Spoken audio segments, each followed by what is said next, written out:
Good morning from Panhandle Outdoors, America's only daily outdoor TV show. Your source for fishing, hunting, and information for folks who enjoy the great outdoors. Now sit back, relax. It's Panhandle Outdoors. Good morning, folks. Welcome to Panhandle Outdoors. I'm Winston Chester. I'm glad to hear this Friday morning. I know everybody's excited about it being Friday. Got a weekend coming up. All kinds of good things going on. We'll go and get this bad weather on out of here.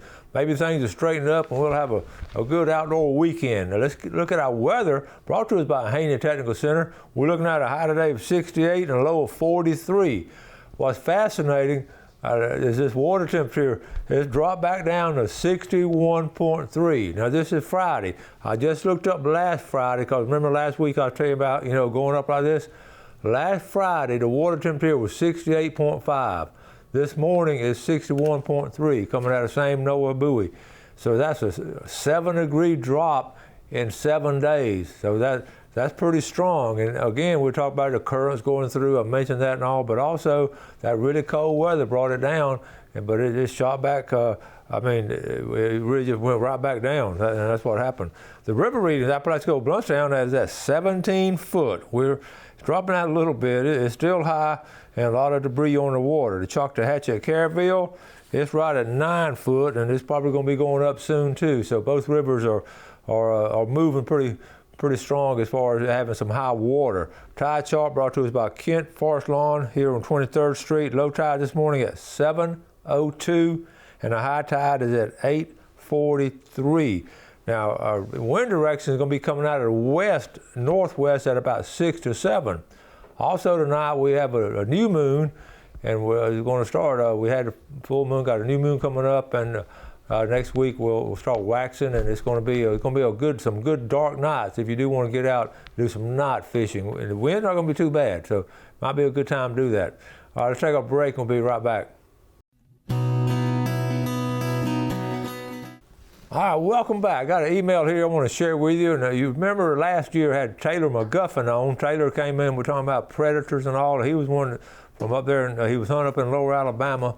Taylor's one of my former students. He's at the School of Physical Therapy working on a doctoral degree, and he finished up, and he's got a job. And he showed all those codes, his calls and everything. It was a really good show.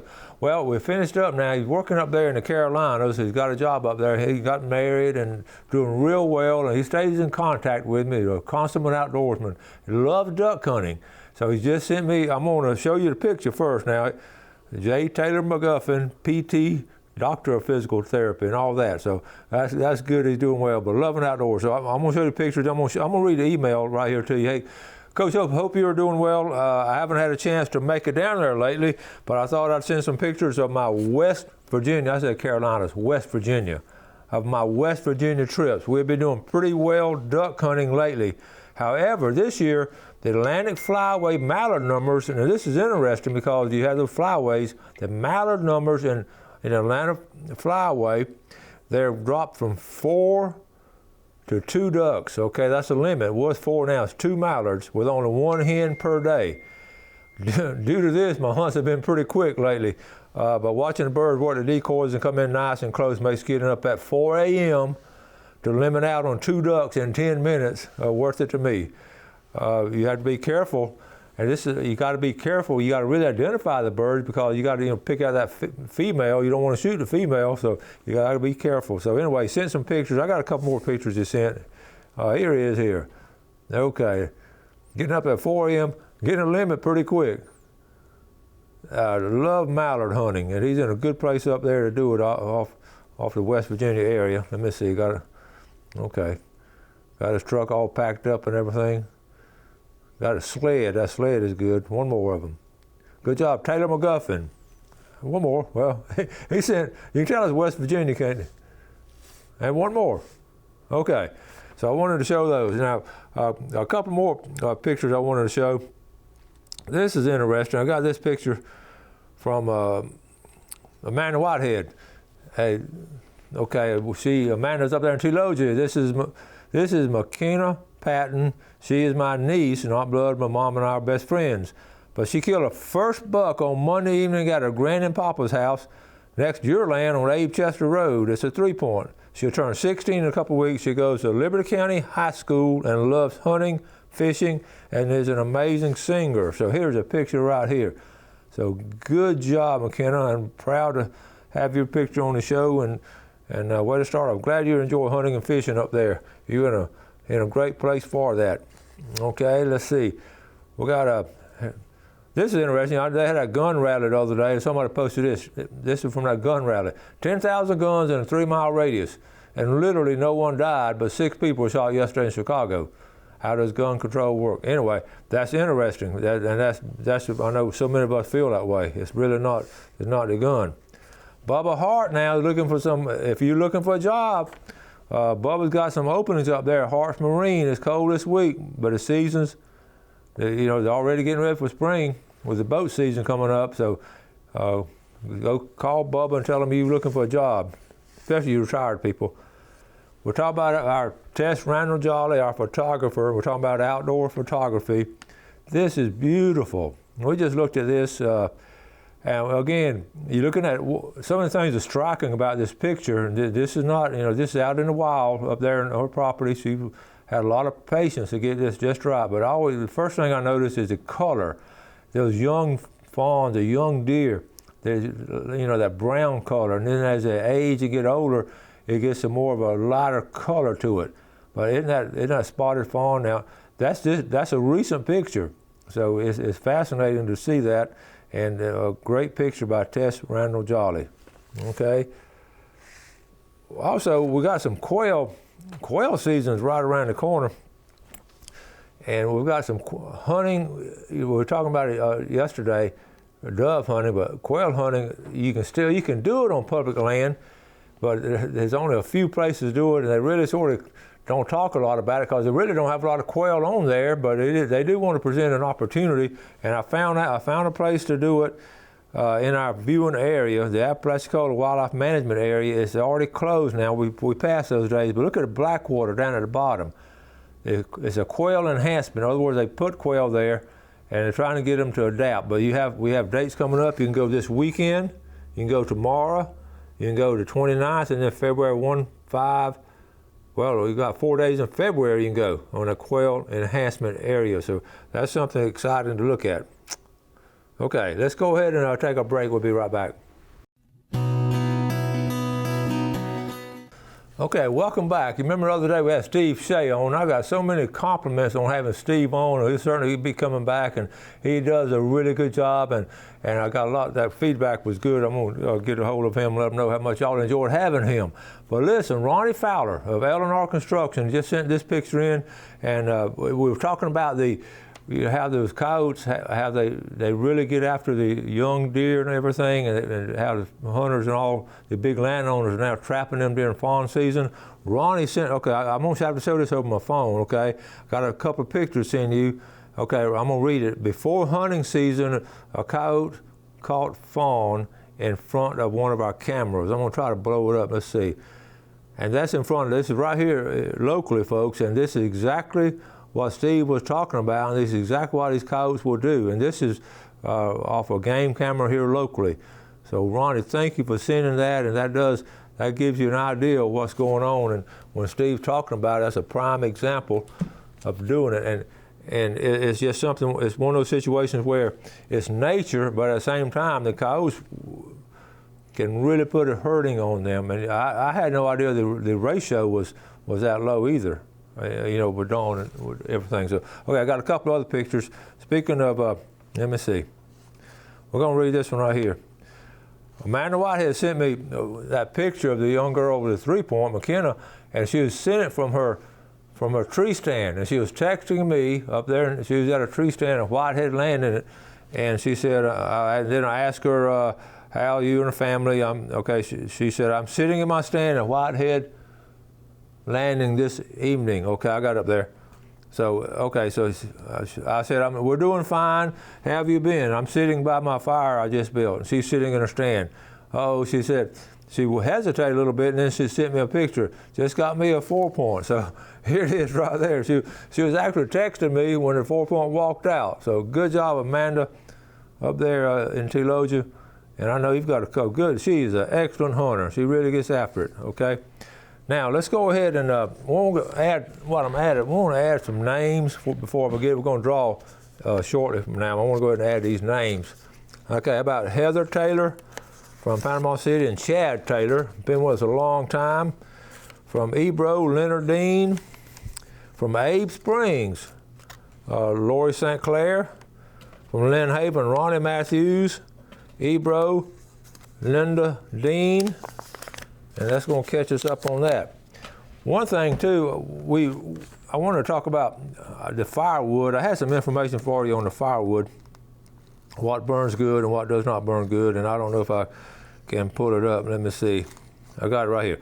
Real quick, I'm not going to spend a lot of time on it. Comparing firewood for the heat energy, I got 3 little sheets to show you, and most of us are going to burn the oak. So these right here, this will burn energy equivalent of 250 gallons of fuel oil, okay? These right here, the birch, hickory, and maple sugar, we don't have a lot of that, but the red oak and white oak, okay? So that's one of them.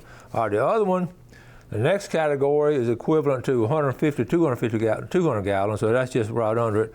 Again, we don't have a lot of those, but okay. And then the least heat you're going to get from cedar and cottonwood and pine, okay. But now that doesn't talk about the old lighter pine, okay. Again, I'll put this on again. You can order. It's all they call it fat wood. We call it a lighter wood down here, but you can order from LL Bean. $39.95 is right there. And also they have, if you want to order some other wood, you get a rack of it for $225. Can you imagine ordering firewood? Yeah, but I go over this every couple of years, what a cord of wood is. Remember, a cord is what the old timers the original settlers measured things by what a cord. It's 8 feet long, 4 feet high, and 4 feet deep. So seasoned is the dry wood, and green wood is unseasoned, still has the moisture. So just know that about firewood, and I hope you've had a chance to do some cutting and all, and had some fire this week. We've had several, and I've thoroughly enjoyed it. So, okay, let's go ahead and get ready.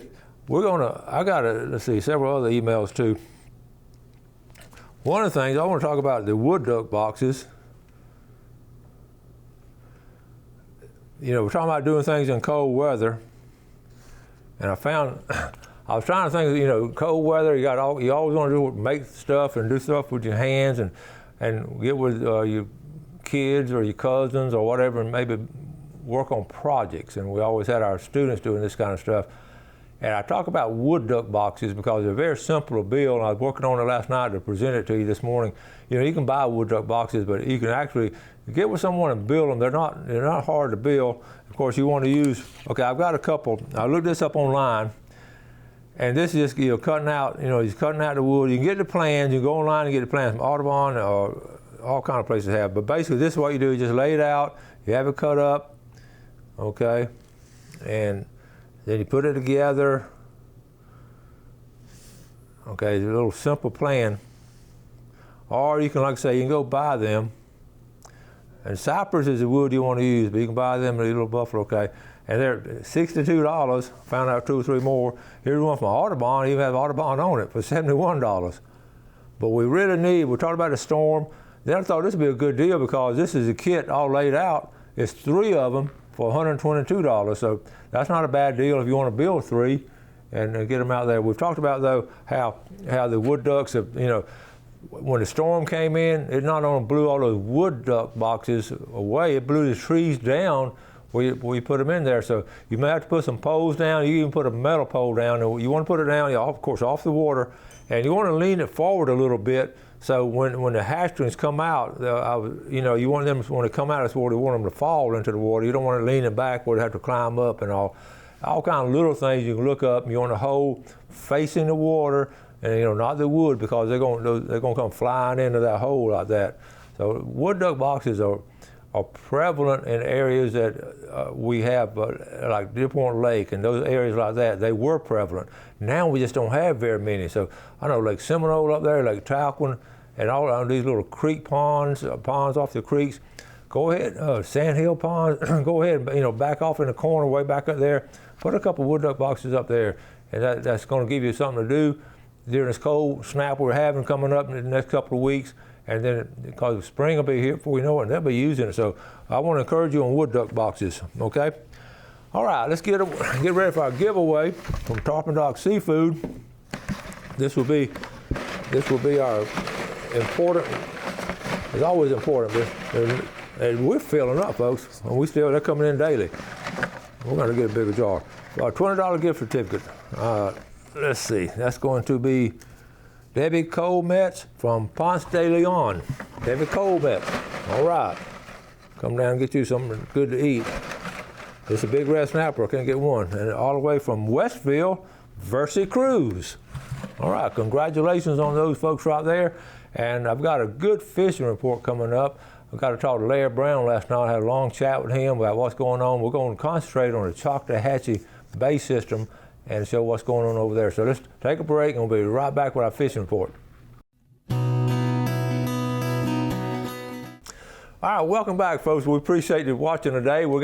Before we get to the fishing report, I know you say, what is this blue tick hound doing on there in the fishing report? I didn't get a chance to mention this. I had a call last night from Bob Dixon. He retired down here from Midwest, and he wants to go coon hunting. He had a black and tan that they took up after a hurricane, and the black and tan passed away, and they got this blue tick. And we got the three kind of coon dogs. So he called me. He's been down to C&G. He's trying to find somebody to coon hunt to show him how to coon hunt. And I said, well, I got to thinking, wait a minute, that used to be so prevalent. And now I said, well, I started talking about all the guys I used to know coon hunting. George Cochran, he's passed away, and then I thought about 5 or 6 guys right away. They've all passed away, and we don't have hardly anyone coon hunting anymore. So I told him I'm going to try to find somebody. So if you know anybody that's into coon hunting, there's one of our viewers, retired down here from the Midwest. He lives down in the Cove. He's got a little blue tick. He's got a blue tick, and he wants to learn how to coon hunt. And I've got to thinking about that. We don't have a lot of folks doing that anymore around here. So please give me a call and I'll get in touch with them.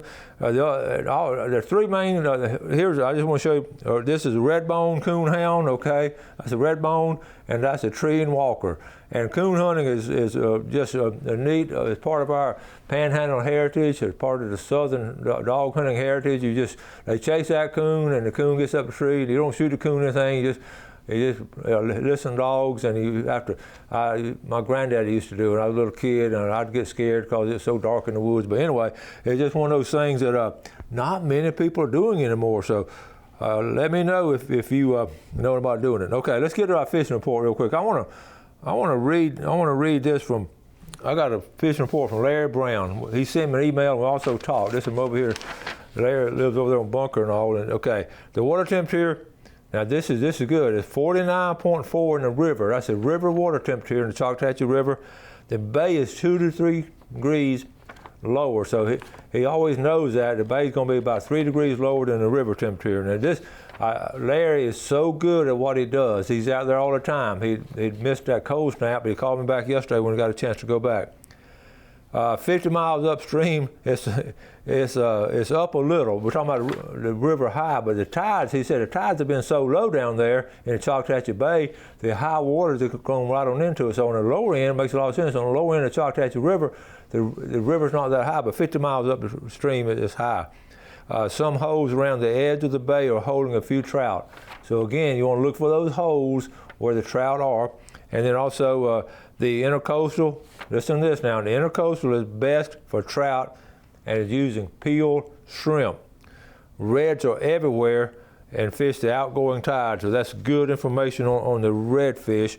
And we were talking about Choctahatchee Bay, and he was talking, there's so many good areas you can go to. You got the river here, okay? And also Bunker, at the end of Bunker Creek and he said Black Creek and all didn't have very many people on it, but where Bunker goes out into the Choctahatchee, it is really got a lot of stumps in it, okay? So be careful as you're going into those areas right there. And he said, and again, he mentioned too, and we got to keep this in mind, there's just a lot of the trees and all sort of been pushed down, and he was as long as he's been on that river, he's still very sort of wary of traveling on it. He said what's going to happen when the river comes up a little bit more, all those stumps and logs going to be hidden. So he wanted to make sure our viewers knew about that. Okay, let's go over to, we're trying to find, okay, here's Point Washington and the intercoastal in that area. We talked about fishing all the intercoastal, getting up in this area here, but also Hogtown Bayou. Hogtown Bayou, I can't get a hold of it now. But Hogtown Bayou is really good fishing. McQuaig Bayou, he said Hogtown, he was talking about Hogtown, and the thing about Hogtown, he said, it's so good, it gets a lot of pressure around there. Santa Rosa Beach, got a good boat landing down there, and so many people come to it, and the guides are down there a lot. And but anyway, I spent enough time on it. But anyway, he sent a really good message about the trout are in the holes and the redfish are everywhere. All right, let's go quickly over here to St. Andrew Bay, West Bay. I haven't taught a lot of people to fish this week, I'll be honest with you. I haven't had much reports at all. Some kayakers have gone out, they've done a good job on catching trout on the outgoing tide, okay? Again, there's no, like he said on Black Creek, there was nobody hardly fishing Black Creek. Quickly getting down to Appalachia, St. Joe Bay, the north wind, again, the north wind coming straight down Appalachia, St. Joe Bay is going to be tough fishing, but once you get an east wind or west wind, excellent fishing there. And Apalachicola Bay, the river is high, but again, the low tides, the same way in Apalachicola, you got the low tides, so all that water's coming down there, and the low tide is sort of taking it out too. So you got the same situation. Indian Pass is going to be good. Again, that's a good Indian Pass and East Pass. Indian Pass, you can get up there, like I say, almost every week up there on the backside of St. Vincent Island. There's some really good fishing. Just watch out for the oyster shell. So we still got some things to do. We had a peak of rut. You heard what Steve talked about early part of the week. And it's a good time to be in the woods, and that's the reason not a lot of people on the water, because everybody's in the woods. So just enjoy the great outdoors. And I was going to mention, I'll talk about some stuff Monday I didn't get to today. Always run out of time. Thank y'all for watching. You have a great weekend in the outdoors, and do something good for your fellow man today. And God bless. Thanks for watching America's only daily outdoor TV show, Panhandle Outdoors with Winston Chester, featuring hunting, fishing, and other activities and information to help you enjoy the great outdoors. Join us next time for Panhandle Outdoors.